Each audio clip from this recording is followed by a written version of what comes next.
Halo semuanya. Kami dari kelompok 1 struktur dermaga.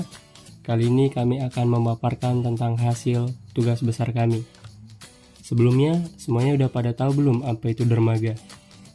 Dermaga adalah salah satu bangunan pelabuhan yang digunakan untuk menambatkan kapal yang melakukan bongkar muatan dan menarik turunkan penumpang. Bentuk dan definisi dermaga tergantung pada jenis dan ukuran kapal yang tertambat pada dermaga tersebut. Dermaga harus dirancang sedemikian rupa sehingga kapal dapat merapat dan menambat serta melakukan kegiatan di pelabuhan dengan aman, cepat, dan lancar. Untuk jenis-jenis dermaga sendiri ada banyak teman-teman. Yang pertama, jenis dermaga berdasarkan kargo, ada dermaga peti kemas, dermaga curah cair, dan dermaga curah kering.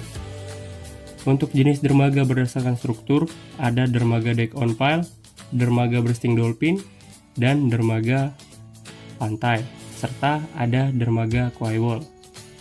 Untuk data lokasi perancangan kami sendiri, bertepat pada Jalan Lingkar Pelabuhan nomor 1, Bagan Deli, Belawan, Kota Medan, Sumatera Utara.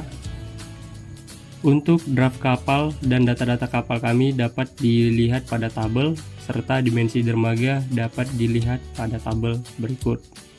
Untuk standar-standar yang kami pakai itu terdapat pada standar yaitu British Standard dan OCDI. Kemudian data beban lingkungan untuk pembuatan desain dermaga kami dapat dilihat pada data berikut. Nah, berikut adalah data beban operasi. Beban operasi vertikal.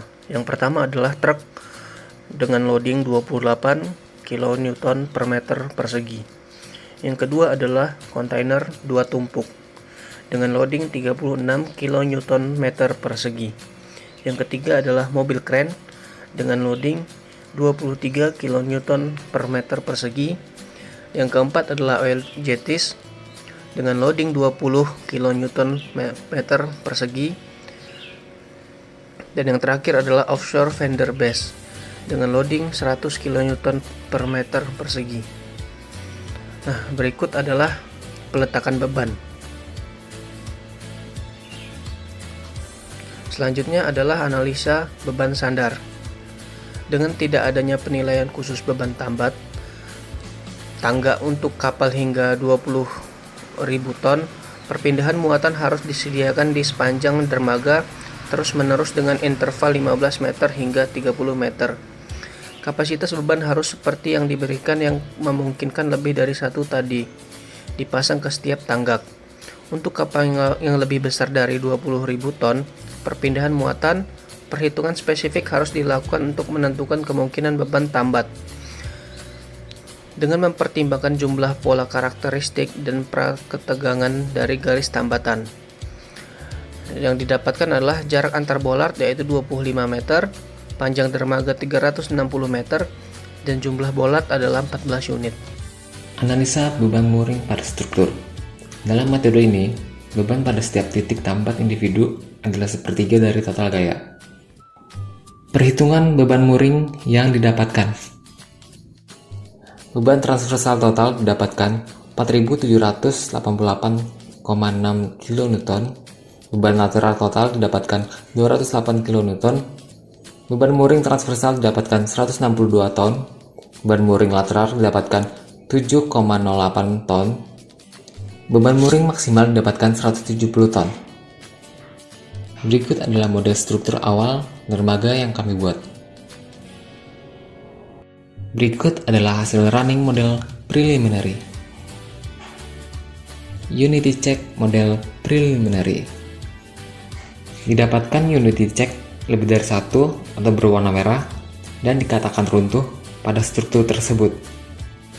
Maka, defleksi dan gaya dalam yang didapatkan pada struktur sangat tinggi. Baik, selanjutnya untuk konsep optimasi pada struktur, yang dimana bisa kita lihat untuk nilai defleksi dan struktur yang belum optimasi pada SAP 2000, dimana hasil runnya kita mendapat di slotnya itu sekitar min 199.467,27 Newton per meter. Shear F2 nya itu sekitar 1.383.836,07 Newton. Dan dimana momen M3 nya itu sekitar 4.338.626,5 Newton meter. Dan defleksinya itu sekitar 0,33 meter. Selanjutnya, pada model akhir struktur didapatkan bisa dilihat dari gambar berikut. Akselerannya, di mana kita mendapatkan warna hijau di sini. Untuk AutoCAD tampak atas bisa dilihat gambar berikut dan tampak samping AutoCAD layoutnya. Sekian, terima kasih.